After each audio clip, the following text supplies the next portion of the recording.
안녕하세요. 오늘은 과학한다, 고로 철학한다라는 책에서 이 칼 포퍼와 토마스 쿤에 대한 이야기를 한번 살펴볼까 합니다. 그래서 이제 예전에 다뤘던 이 실증주의와 협약주의 관련된 동영상을 보신 다음에 이 영상을 보시면 좋을 것 같습니다.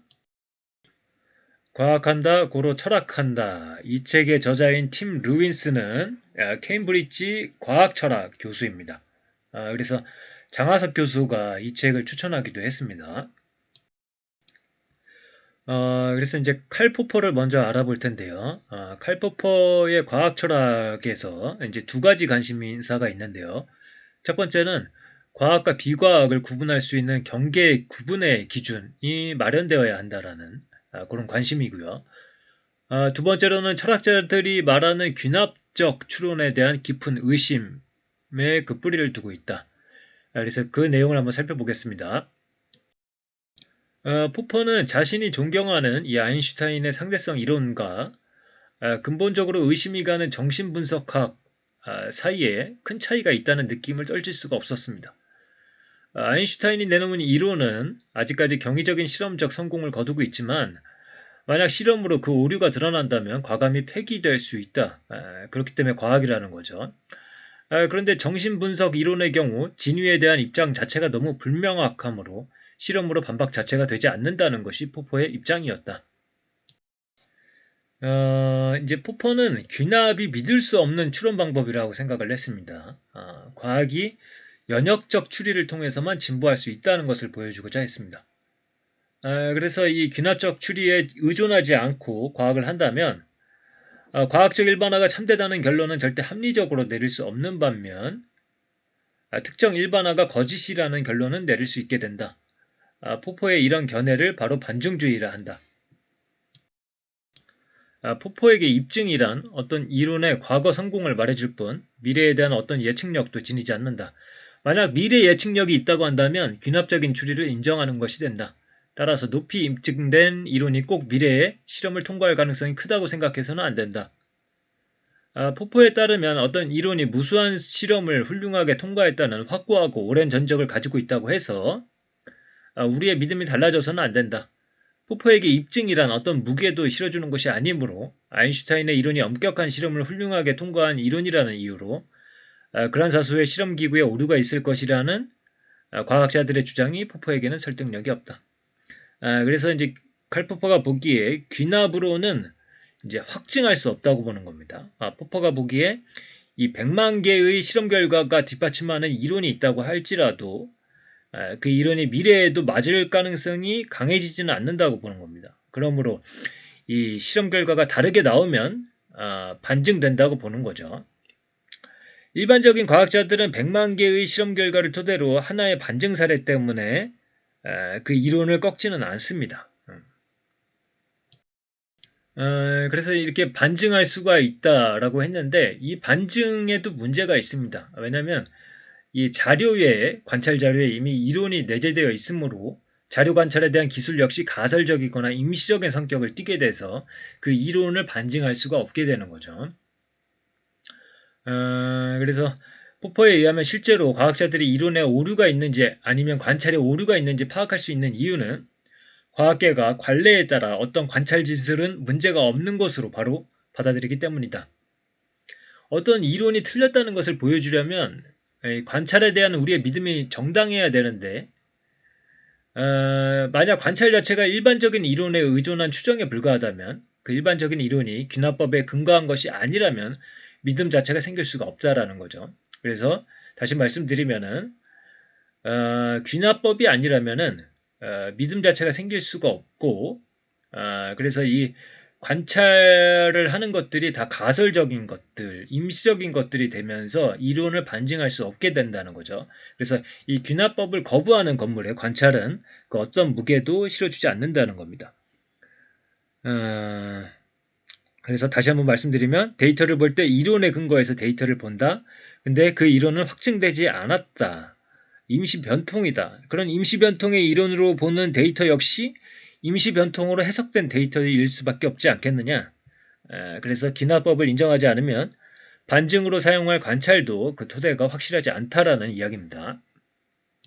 그래서 과학자들은 실제로는 귀납법으로 과학을 합니다. 어떤 이론이 빛보다 빠른 것은 없다라고 주장했는데 빛보다 빠른 것이 실험으로 발견됐다면 연역적인 확실성으로 내릴 수 있는 유일한 결론은 뭐 실험이든 혹은 이론이든 어느 곳에서 오류가 발생했다는 것 뿐입니다. 연역적인 사고는 그 오류가 구체적으로 무엇인지 밝혀주지 않고 연역 자체로 이론의 오류가 있는지 아니면 실험에 쓰인 수많은 과정 중 하나의 오류가 있는지 혹은 실험 전체가 오류투성인지 알 수가 없다. 그래서 이 그란사소 실험 결과에 대한 리스와 와인버그의 회의적인 입장은 수긍이 가는 입장이고 귀납적 추론에 그 근거를 두고 있는데 다른 입자들이 빛보다 느리다는 것을 시사하는 증거가 과거부터 축적되었을 뿐 아니라 그래서 이 그란사소 실험은 어떤 입자가 빛보다 빠르다라는 것을 어떤 실험으로 밝혀냈다라는 건데 그 연구 결과를 본 과학자들은 실험에 문제가 있을 거라고 생각을 했다는 거죠. 그래서 그 왜 그러냐 했을 때 다른 입자들이 빛보다 느리다는 것을 시사하는 증거가 과거부터 축적되어 있을 뿐만 아니라 아인슈타인의 이론 자체가 과거의 실험상 아무런 문제가 없었기 때문에 우리가 그 이론에 문제가 없을 거라고 보고 오히려 관찰 사례에 문제가 있을 거라고 본 거죠. 그래서 일반적으로 과학자들은 이론과 증거가 일치하지 않는 경우 귀납적인 추론을 통해 어디에서 오류가 일어날 가능성이 큰지를 결정하게 된다. 그리고 과학자들은 때로는 믿음으로 과학을 합니다. 이성애적인 믿음, 집요한 도그마가 지니는 긍정적인 역할이 있습니다. 과학자들은 모순된 실험 결과가 나오자마자 이론을 폐기 처분하지 않습니다. 그래서 이러한 맹목적 확신이 과학적 성과를 이루는데 이바지를 했다는 거죠. 이것이 폴 페이어 아벤트의 악명 높은 방법의 도전의 중심 주제이다. 과학자들이 자신들의 이론상 허점을 지적하는 것처럼 보이는 수많은 문제에 맞닥뜨렸을 때 자신들의 입장을 철저히 고수하지 않았다면 성숙한 이론뿐만 아니라 미래 세대에게 선지자적인 과학 업적이라는 것을 보여주는 제대로 해석된 증거 자료를 발전시킬 수 없을 것이라는 이 파이어 아벤트의 말은 확실히 맞는 지적이다.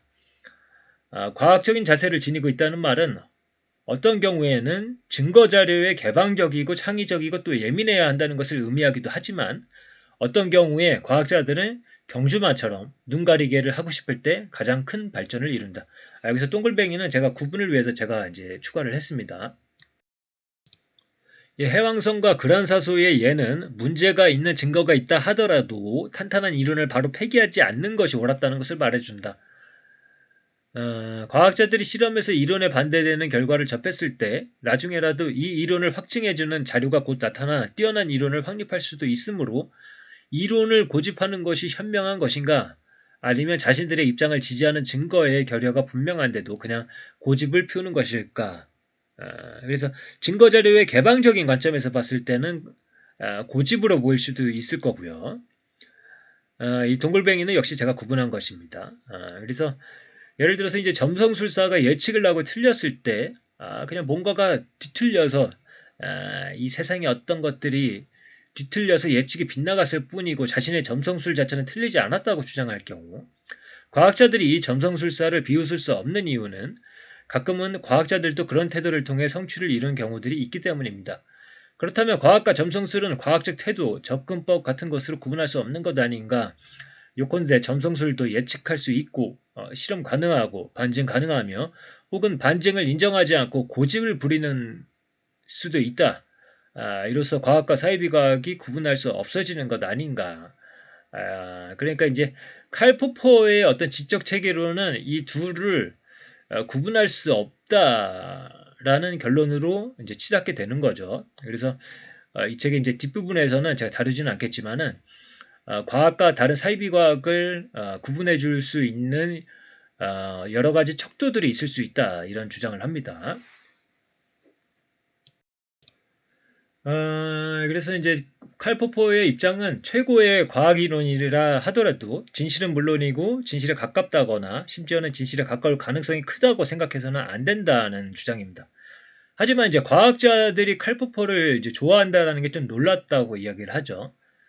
왜 그렇게 존경을 받고 있을까라고 했을 때 첫 번째는 포퍼가 과학의 업적에 보여주었던 이 존경심에 과학자들이 보답해야 한다고 느끼는 일종의 호혜주의이고, 또 다른 하나는 귀납적 추론에 대한 포포의 신랄한 비판이 빠진 받아들이기 쉽고 희석화된 포포주의를 과학자들이 접한 것이 아닐까.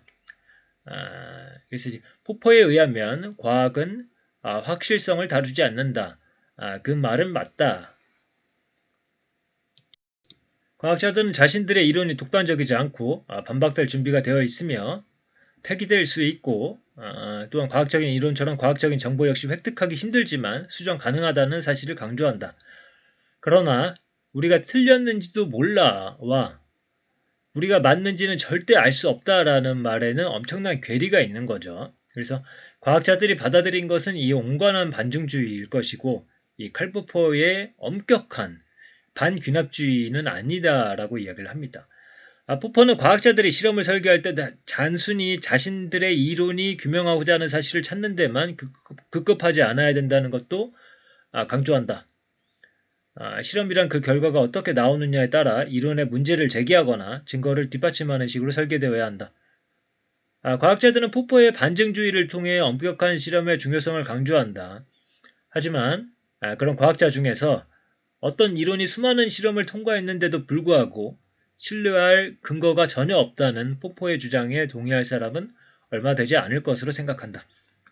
그래서 99.99999%를 확실하지 않다고 하는 것에 가깝다고 좀 생각을 할 수 있을 것 같아요.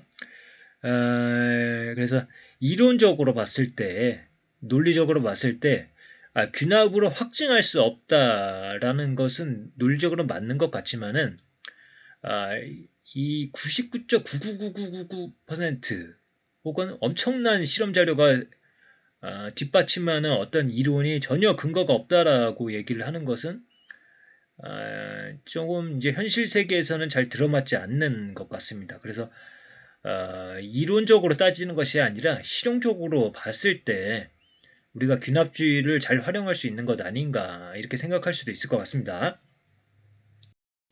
그래서 결론적으로 어떤 이론이 과학적인지를 포퍼식으로 이제 판단을 하려면은 그 이론이 내놓은 예측이 틀렸을 때 이론가들이 어떻게 수습하는지를 지켜봐야 한다. 그러나 불행하게도 어떤 수습책이 과학적이고 어떤 것이 비과학적인가를 분명하게 알려주는 방법은 아직 없는 듯하다. 그래서 과학과 사이비과학을 구분하는 기준으로 적어도 포퍼의 반증주의를 쓸 수는 없다고 이야기를 하고 있습니다. 그다음에 이제 토마스 쿤을 살펴보겠습니다. 토마스 쿤의 주장 중에 다른 패러다임에 속한 이론은 공약 불가능하다라는 말이 있습니다. 이거는 이제 사전적으로는 통분할 수 없다. 같은 단위로 잴 수 없다는 말입니다. 이 이론들이 공약 가능하게 하려면 이들의 강점을 평가할 수 있는 공통된 기준이 있어야 되는데 그런 기준은 없다는 겁니다. 그래서 과학자들 사이에 의견이 일치하지 않으면 한 이론이 다른 이론보다 낫다는 것을 논리로 설득할 수 없다는 것이 쿤의 입장이다. 그래서 이제 패러다임이 다르면 거기서 보는 것이 달라진다라고 이야기를 하고 있습니다.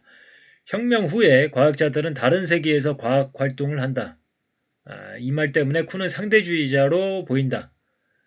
한 이론이 다른 이론을 대체할 때 세계에 대한 과학적인 생각만이 달라지는 것이 아니라 세계 자체, 그러니까 과학의 연구 대상 자체가 혁명과 함께 바뀐다는 것이 그의 주장인 듯하다.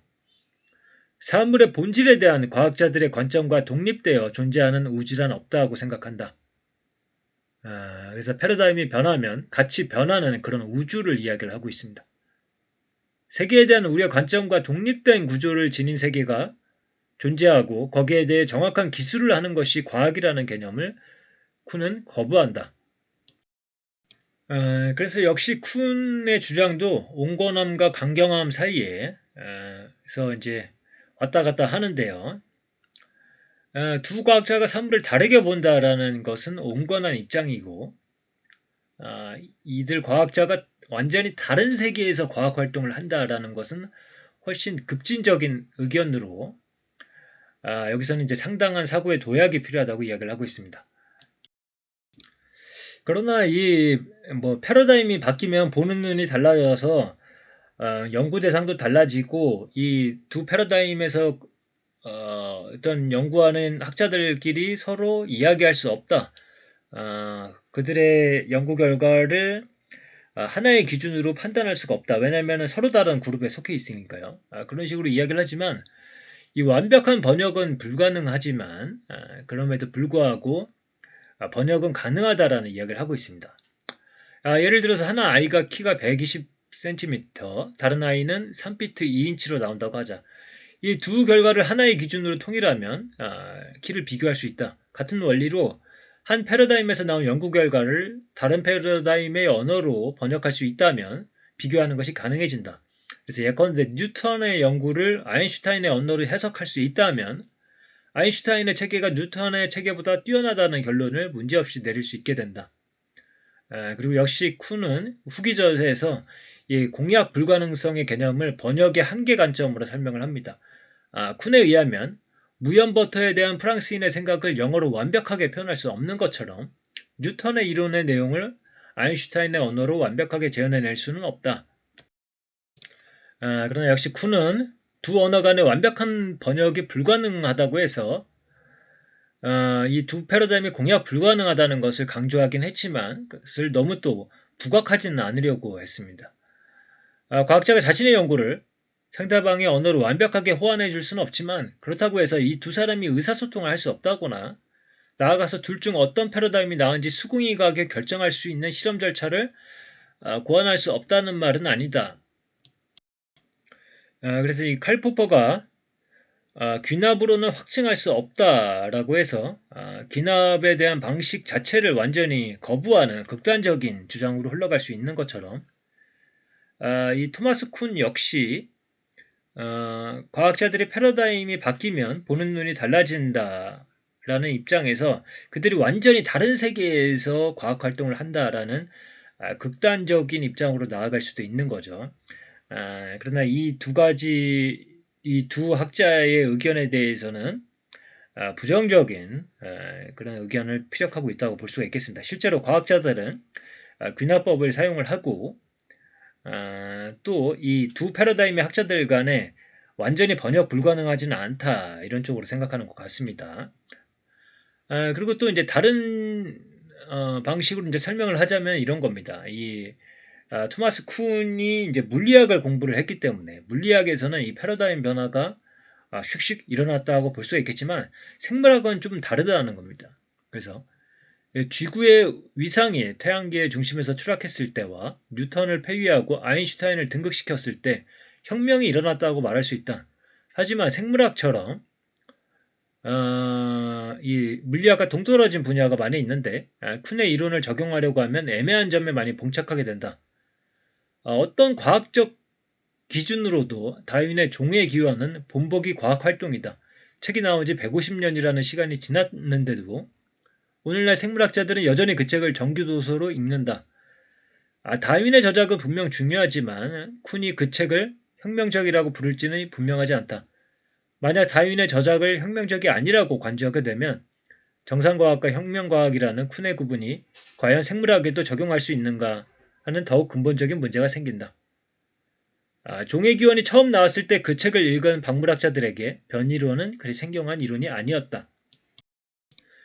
그리고 혁명이 일어나면 예전 본보기들이 폐기되고 새 본보기들이 그것들을 대체한다고 쿤은 주장을 합니다. 근데 꼭 그렇게 할 필요가 있을까? 형질 유전이라는 배경 지식을 지닌 현대 생물학자들에게 피셔의 저서 자연선택의 유전학적 이론에서 보여준 진화 과정의 수학적 논의가 바로 진화생물학을 어떻게 연구하는지에 대한 제일 본보기가 되고 있습니다. 하지만 이 말이 이전에 나온 종의 기원, 다윈의 종의 기원 역시 비록 오늘날까지는 다른 유형이긴 하지만 일종의 자연선택론의 그 핵심을 두고 생물학적 종이 시간을 거쳐 어떻게 진화를 하는지 강력한 증거를 토대로 설명하는 방법을 제시해 줄 수 있다. 그래서 토마스 쿤의 생각을 보존해야 할 필요는 없다. 혁명적 패러다임 전환이라는 패러다임 자체를 폐기해야 할 때가 온 것이다. 그래서 오늘은 이 토마스 쿤과 칼 포퍼를 중심으로 이제 살펴봤는데요. 이 내용은 이 책에서 앞부분에 이제 일부에서 앞부분에 나오는 내용입니다. 과학한다, 고로 철학한다. 요 책에서요. 그리고 이제 이어지는 내용이 이 과학적 실제론에 대한 이야기가 나오는데요. 이 저자는 이 과학적 실제론을 지지하는 쪽입니다. 그래서 관심 있으신 분들은 그 부분도 한번 보시면 좋을 것 같습니다. 그러면 오늘의 리뷰는 이것으로 마치도록 하겠습니다. 감사합니다.